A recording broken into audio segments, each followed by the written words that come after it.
नमस्कार, मैं डॉक्टर एजाज हुसैन एक बार फिर आपके समक्ष उपस्थित हूँ अपना अगला वीडियो लेक्चर लेकर।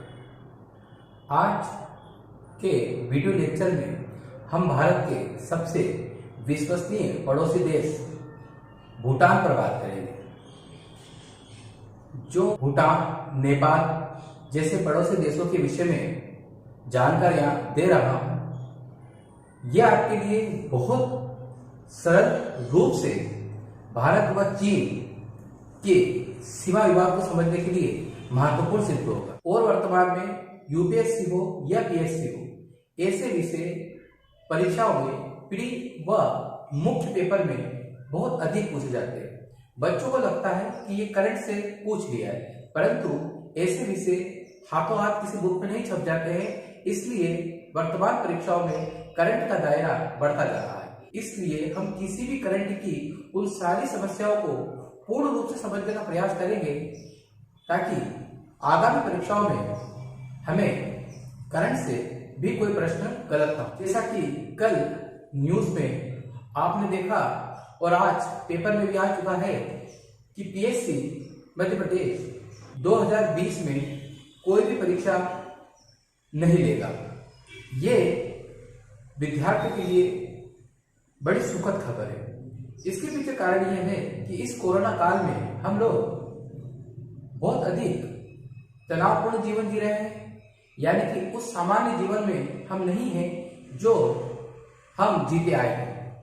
इसलिए हमारे पीएम ने भी कहा है कि जाग है तो जहान है। और कल हमारे राज्य के गृह मंत्री नरोत्तम मिश्रा जी ने भी कहा है कि जाग है तो जहान है। इसलिए आपने देखा होगा भोपाल में 10 दिन का लॉकडाउन कर दिया गया है। तो हम लोगों को पीएससी जैसी परीक्षाओं को बिल्कुल तनाव मुक्त होकर ही देना चाहिए। इसलिए मैं पीएससी के इस फैसले का स्वागत करता हूं और सारे विद्यार्थियों से अपील करूंगा कि पीएससी ऐसी परीक्षा नहीं है कि विज्ञापन आए और आप तैयारी करना शुरू कर दें। पीएससी में हमें कम से कम 1 से 2 वर्ष सघन रूप से तैयारी करनी चाहिए। फर्स्ट ईयर में जो विद्यार्थी भी थे उनके लिए तो ये स्वर्णिम अवसर है, ताकि जब भी पीएससी की परीक्षाएं आयोजित हो तो अधिक पद निकले व कट ऑफ कम जाए। तो इन बातों को यही विराम देते हुए अब आ जाते हैं हम आज अपने विषय पर। और आज का हमारा विषय है भूटान। किसी भी देश के विषय में जानने से पूर्व वहां के भूगोल, इतिहास और राजनीति के विषय में थोड़ी जानकारी हमारे पास होनी चाहिए, विशेषकर यदि आप यूपीएससी जैसी परीक्षाओं की तैयारी करते हैं। तो हम भूटान की थोड़ी भौगोलिक, ऐतिहासिक व राजनीतिक जानकारी संक्षिप्त में समझते हैं, ताकि भारत और भूटान के संबंधों को बड़ी आसानी से आप लोग समझ सकते हैं और परीक्षाओं में लिख सकते हैं। तो हम यहाँ पर पहले हमारे प्यारे देश भारत का एक छोटा सा मैप बना लेते हैं। मैं पहले भी आपसे कई बार बोल चुका हूं कि मैं इतना अच्छा चित्रकार कभी नहीं रहा हूं, फिर भी चित्रों के माध्यम से चीजें जल्दी समझ में आ जाती हैं। हम कहें कि अगर ये भारत का मैप है, ये भारत का मैप है, तो भूटान की स्थिति यहां पर है। दक्षिण एशिया का एक बहुत छोटा देश है भूटान, जो क्षेत्रफल की दृष्टि से संपूर्ण वर्ल्ड में 131वें नंबर पर आता है। और इसका अधिकतर भूभाग उबड़ खाबड़ है और यहाँ ग्रेट हिमालय, मध्य हिमालय गुजरते हैं। इस कारण इसको हम हिमालयी देश भी कह सकते हैं। अगर हम बात करें इसकी सीमा, एक तरफ चीन से लगती है, यहां पर आप देखेंगे तो हमारा अरुणाचल प्रदेश है, और यहां असम, यहां पर आप देखेंगे तो पश्चिम बंगाल, और यहां आप देखेंगे तो यह आपको यहां लगेगा सिक्किम। इस प्रकार यदि आपसे परीक्षाओं में पूछे कि भूटान से भारत के कितने राज्य सीमा बनाते हैं, तो आपको याद रखना है 4 राज्य, और ये 4 राज्य हैं असम सबसे अधिक सीमा बनाता है 267 किलोमीटर की, फिर अरुणाचल प्रदेश 217 किलोमीटर की, फिर पश्चिम बंगाल 183 किलोमीटर की, और अंत में सिक्किम जो मात्र 32 किलोमीटर की सीमा बनाता है। इस प्रकार भारत और भूटान की लगभग 699 किलोमीटर की सीमा है, जिस पर एसएसबी सीमा सुरक्षा बल एसएसबी तैनात है, और यहां पर लगभग 132 चौकियां भारतीय सेना की बनी है। तो ये तो हुआ भारत की सीमा वाली बात। अगर हम इसको ठीक से देखें तो एक तरफ इसकी सीमा बनती है चीन से, और जिस प्रकार आप वर्तमान में चीन की विस्तारवादी नीतियों को देख रहे हो, तो अगर चीन और भूटान के संबंध बेहतर होते हैं तो चीन बड़ी आसानी से भारत के इन राज्यों की सीमाओं पर आ जाएगा, जो स्थिति भारत के लिए बेहतर नहीं होगी। और यहीं पर अगर हम बात करें भूटान में डोकलाम तक चीन अपनी सड़क बना चुका है, और डोकलाम से जो सिलीगुड़ी कॉरिडोर है हमारे देश का मात्र 50 किलोमीटर की लगभग दूरी पर है। यदि चाइना यहां तक पहुंच जाता है तो पूर्वोत्तर के ये 7 प्रदेश में भारत की सेना पहुंचने में बहुत मुश्किल हो सकती है। इसलिए भारत की सुरक्षा के लिए भूटान की सुरक्षा भी कितना महत्वपूर्ण है भारत के लिए, इन तथ्यों को आपको समझना होगा। हमने देखा है कि नेपाल जिस तरह से अपना रुख बदल रहा है, भूटान भी बदल लेता है, तो चाइना की सेना भारत को बहुत अधिक स्थिति में काउंटर कर सकती है। इसके अतिरिक्त भूटान के विषय में कुछ और चीज देख लें। भूटान एक भू आवश्यक देश है जिसकी सीमा समुद्र से सीमा नहीं बनाती है, और भूटान एक मध्यवर्ती देश भी है, यानी कि बफर स्टेट, क्योंकि भूटान चीन व भारत के बीच मध्यवर्ती देश का कार्य करता है।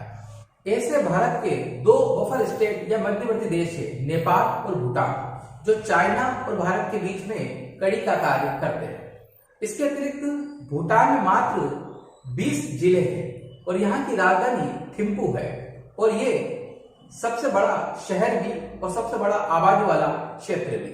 भूटान के भूगोल को समझने के बाद अब हम इसके इतिहास व राजनीति पर संक्षिप्त दृष्टि डालेंगे। तो भूटान के इतिहास की हम बात करें तो भूटान का इतिहास अनेकों मिथक कथाओं से भरा पड़ा है, परंतु यदि हम 8वीं शताब्दी से ही देखें तो यहाँ पर भारत से एक बौद्ध ऋषि पद्म संभव भूटान जाते हैं, वह बौद्ध धर्म का प्रचार करते हैं। इसके बाद 12वीं शताब्दी में तिब्बत से बौद्ध ऋषि यहाँ पर आते हैं, वह बौद्ध धर्म का प्रचार प्रसार करते हैं।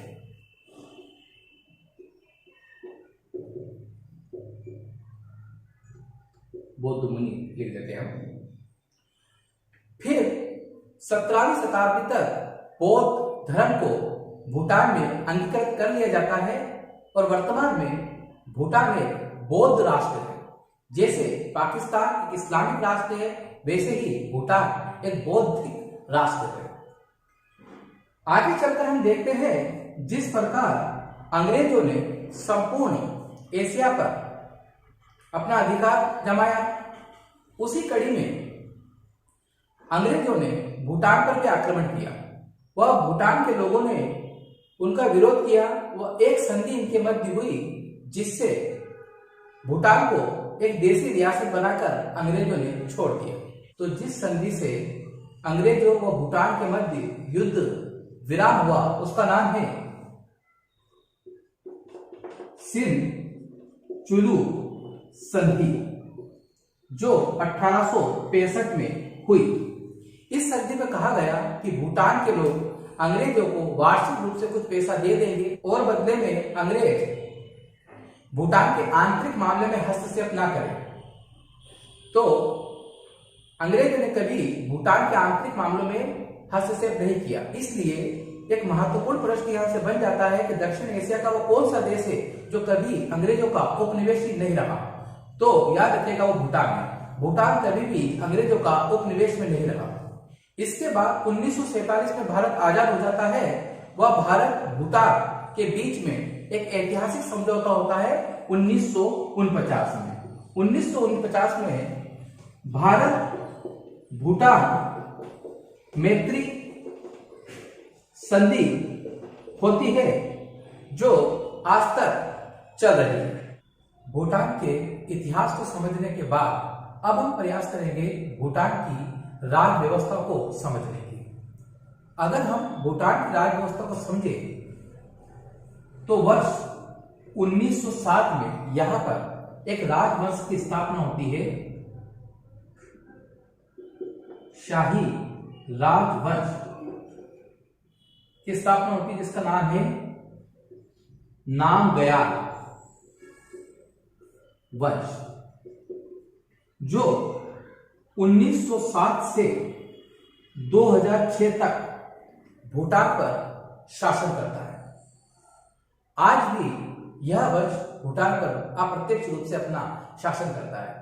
इसी वर्ष में जन्मा बच्चा भूटान का नरेश बनता है, जो वर्तमान में भी है। अगर इस वंश के किसी एक राजा की या नरेश की बात हम करें, जो परीक्षाओं की दृष्टि से बहुत महत्वपूर्ण हो सकती है, तो हम बात करेंगे जिग्मे सिग्मे वांगचुक। जिग्मे सिग्मे वांगचुक जो वर्ष 1972 से 2006 तक भूटान के नरेश रहते हैं। इन्होंने वर्ष 2006 में कुछ महत्वपूर्ण कार्य किए। जैसे 2006 में इन्होंने अपना पद त्याग कर अपने पुत्र जिग्मे खेसर नामग्याल वांगचुक को भूटान का नरेश बनाया, जो वर्तमान में बने हुए हैं। और इन्होंने एक और महत्वपूर्ण घोषणा वर्ष 2006 में की कि अब भूटान भी एक लोकतांत्रिक देश बनेगा। यानी कि भूटान वर्ष 2006 के बाद से ही राजवंश के साथ लोकतांत्रिक देश भी रहेगा। भूटान का लोकतंत्र भारत जैसा नहीं है, ब्रिटेन जैसा है, जिसमें नरेश का पद वंशानुगत होगा जैसे ब्रिटेन में होता है, और प्रधानमंत्री जनता द्वारा चुना जाएगा। इसलिए भूटान में वर्ष 2008 यानी कि 18 जुलाई 2008 में संविधान लागू कर दिया गया। इसमें मात्र 35 अनुच्छेद है और 4 अनुसूचियां। 35 अनुच्छेद व 4 अनुसूचियां, एक छोटा सा संविधान है भूटान का। भूटान का अगर हम ध्वज की बात करें तो रेड और येलो कलर में एक ड्रैगन का चित्र है। यहां का राष्ट्रीय खेल तीरंदाजी है। यहां की राष्ट्रीय भाषा जोडपू है और यहां की संसद को सागडू कहते हैं, सागडू, जिसमें कुल 154 सदस्य है। तो कुछ इन महत्वपूर्ण प्रश्नों को भी आपको ध्यान रखना। एक बार मैं फिर बोल देता हूं।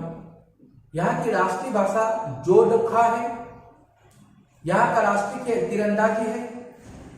यहाँ का ध्वज येलो रेड कलर में ड्रैगन का चित्र है और यहाँ की संसद को सागडू कहते हैं, जिसमें 154 सदस्य हैं। तो 18 जुलाई 2008 को भूटान में संविधान लागू कर दिया जाता है और इस संविधान के लागू होने के बाद यहाँ पर 2008 से 2020 तक 3 बार लोकतांत्रिक प्रक्रिया द्वारा चुनाव हो चुके हैं। यानी कि जनता ने प्रधानमंत्री को चुना व नरेश का पद वंशानुगत रहा। एक बात और आप यहाँ याद रखें कि भूटान में पहली बार लोकतांत्रिक चुनाव कब हुआ, तो आपको 2008 याद रखना है। 2008, दूसरा 2013 और तीसरा 2018। तो अब तक भूटान में 3 बार लोकतांत्रिक चुनाव हुए और तीनों बार अलग अलग दलों की सरकार यहां पर बनी। वर्ष 2018 में जो पीएम यहां बने हैं उनका नाम है लोते ते सैरिंग। लोते ते सैरिंग 2018 में भूटान के प्रधानमंत्री बने और इन्होंने शपथ लेने के बाद सबसे प्रथम बार किसी देश की यात्रा जो की है वह भारत की है। यानी कि 2018 में इन्होंने अपनी प्रथम यात्रा भारत की थी। एक और महत्वपूर्ण तथ्य मैं आपको यहां बता दूं कि जब वर्ष 2014 में भारत के प्रधानमंत्री श्री नरेंद्र मोदी जी बनते हैं तो उन्होंने भी अपनी प्रथम विदेश यात्रा भूटान की थी, जो 2 दिवसीय थी 16 से 17 जून 2014 की। हाल ही में अगस्त 2019 में भी नरेंद्र मोदी जी ने भूटान की यात्रा की है। इस प्रकार भूटान की भौगोलिक, ऐतिहासिक और राजनीतिक स्थिति को देखने के बाद अब हम भारत भूटान के संबंधों पर बात करेंगे, जो परीक्षाओं की दृष्टि से बहुत महत्वपूर्ण सिद्ध होंगे। पहली बात हम कर ले भूटान की अर्थव्यवस्था का। वहां पर जल विद्युत उत्पादन एक अहम भूमिका निभाता है, क्योंकि हमने अभी देखा है कि भूटान हिमालय की गोद में बसा हुआ देश है, इसलिए वहां पर अनेकों नदियां निकलती है, इसलिए जल विद्युत उत्पादन वहां की अर्थव्यवस्था का एक महत्वपूर्ण अंग है। याद है, भूटान जितनी भी जल विद्युत उत्पादन करता है उसका 3% भारत को निर्यात करता है और भूटान में कुछ महत्वपूर्ण जल परियोजना या जल विद्युत परियोजना भारत के सहयोग से ही स्थापित की गई है। जैसे कि हम बात करें चुक्खा परियोजना, तो याद रखना चुक्खा परियोजना भूटान की वह पहली योजना थी जो भारत के सहयोग से स्थापित की गई। और अभी वर्तमान में अगर हम बात करें तो भूटान का एक बहुत बड़ी परियोजना है जिसका नाम मांगदेछू परियोजना है, जो 720 मेगावाट भूटान की बहुत बड़ी परियोजना है जो भारत के सहयोग से स्थापित की जा रही है। तो परीक्षा में ये प्रश्न आ सकते हैं कि मांगदेछू परियोजना भारत के सहयोग से किस देश में स्थापित की जा रही है। इसके बाद हम बात करें भूटान की आधारभूत संरचनाओं को मजबूत करने के लिए भारत द्वारा भूटान में सड़कों के निर्माण के लिए एक प्रोजेक्ट चलाया जा रहा है जिसका नाम प्रोजेक्ट दंतक है। तो ये भी एक महत्वपूर्ण तथ्य है कि प्रोजेक्ट दंतक भारत द्वारा किस देश में चलाया जा रहा है। तो याद रखना भूटान में चलाया जा रहा है सड़कों के निर्माण के लिए। अब यहीं पर हम अगस्त 2019 की मोदी जी की भूटान यात्रा पर बात कर ले। मोदी जी ने यहाँ पर अंतरिक्ष की क्षेत्र में भूटान की एक महत्वपूर्ण सहायता प्रदान की है। जैसे कि भारत द्वारा अंतरिक्ष में साउथ एशिया सैटेलाइट छोड़ा गया है, उसका एक केंद्र भूटान में भी स्थापित किया गया जिसके उद्घाटन के लिए वो वहां पर गए ताकि भूटान भी अब संचार के क्षेत्र में और अधिक विकास कर सके। इसके अतिरिक्त उन्होंने यहाँ पर भारत का रुपया कार्ड भी लॉन्च किया ताकि भूटान की पेमेंट व्यवस्था अब डिजिटल हो सके। और एलपीजी गैस जो भारत भूटान को निर्यात करता है उसकी संख्या भी 750 मेट्रिक टन से बढ़ाकर 1000 मेट्रिक टन कर दी गई।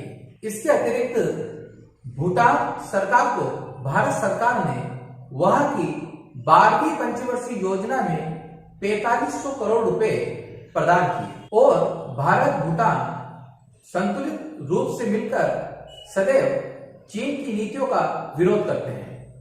तो इस प्रकार हमने देखा कि कितने महत्वपूर्ण प्रश्न हमारे आ सकते हैं। यानी कि अगस्त 2019 का मोदी जी का भूटान दौरा, जिसमें वो अंतरिक्ष केंद्र की उद्घाटन करते हैं, रुपया कार्ड लॉन्च करते हैं, एलपीजी गैस सिलेंडर की संख्या में वृद्धि करते हैं। इसके अतिरिक्त भी भारत भूटान सीमा पर कोई भी पासपोर्ट वीजा की आवश्यकता नहीं पड़ती है। भारत भूटान के विद्यार्थियों को अपने विश्वविद्यालयों में आरक्षण देता है और भूटान का कोई भी व्यक्ति भारत में आकर व्यापार कर सकता है। इतनी सुविधाएं हमने भूटान को प्रदान कर रखी है और भूटान एक अच्छे दोस्त की तरह इन चीजों को मानता भी है। जैसे उन्होंने बौद्ध धर्म जो भारत ने भूटान को दिया उसको मानता है, संयुक्त राष्ट्र संघ में भूटान को मान्यता दिलाई, वहां का सदस्य बनाया, उसमें भारत का महत्वपूर्ण रोल था, उसको भूटान मानता है। इसलिए भारत के पड़ोसी देशों में सबसे उत्तम अगर किसी के संबंध भारत से है तो वो भूटान से है। इसके अतिरिक्त भूटान के विषय में कुछ और महत्वपूर्ण जानकारियां हैं जो आपको आनी चाहिए। ऐसी जानकारियों का प्रयोग हम पीएससी व यूपीएससी जैसी परीक्षाओं के मेंस में उत्तर लिखते समय उदाहरण के रूप में प्रयोग कर सकते हैं। जैसे भूटान में वर्ष 1999 तक टेलीविजन और इंटरनेट पर पूर्णतः प्रतिबंध था। इसका अर्थ यह होता है कि टेलीविजन का प्रयोग करने वाला भूटान सबसे अंतिम देश है और भूटान में तंबाकू उत्पादन व बिक्री पूर्णतः प्रतिबंधित है। अगर किसी पर्यटक को इनका उपयोग करना है तो वह विशेष अनुमति लेनी पड़ती है। इसके अतिरिक्त भूटान का निवासी किसी विदेशी व्यक्ति से विवाह नहीं कर सकता। भूटान में कोई व्यक्ति सड़कों पर नहीं सोता है। सड़क पर सोने वाले व्यक्ति को नरेश के पास जाना है तो नरेश उसको मकान बनाने के लिए भूमि आवंटित कर देता है। इसके अतिरिक्त भूटान के नरेश ने वर्ष 2008 में जीडीपी के स्थान पर जीएनएच लागू कर दिया। इसका अर्थ होता है ग्रॉस नेशन हैप्पीनेस, यानी कि भूटान देश एकमात्र ऐसा देश है जो इस बात पर बल देता है कि भूटान की जनता कितनी खुशहाल है और इसकी प्रशंसा आज पूरा विश्व कर रहा है कि कौन देश कितना जीडीपी बनाता है, कितना पैसा कमाता है, वह महत्वपूर्ण नहीं होकर किस देश के निवासी कितने खुशहाल है इस पर बल देना चाहिए। भूटान में किसी भी ऐसी परियोजना को अनुमति नहीं मिलती है जिससे वहां की जनता दुखी हो। हम देखते हैं भारत में ऐसी योजनाओं के खिलाफ बड़े बड़े आंदोलन होते हैं। नर्मदा बचाओ आंदोलन या नर्मदा घाटी आंदोलन इसी का एक रूप है। तो इतनी बातों के साथ आज हम इस वीडियो लेक्चर को यहीं पर समाप्त करते हैं और आगे की बात हम भूटान पर या भारत के संबंधों को लेकर ऑफलाइन क्लास में और बड़े विस्तार से कर सकते हैं। तो आज के वीडियो लेक्चर में बस यहीं तक। धन्यवाद। जय हिंद।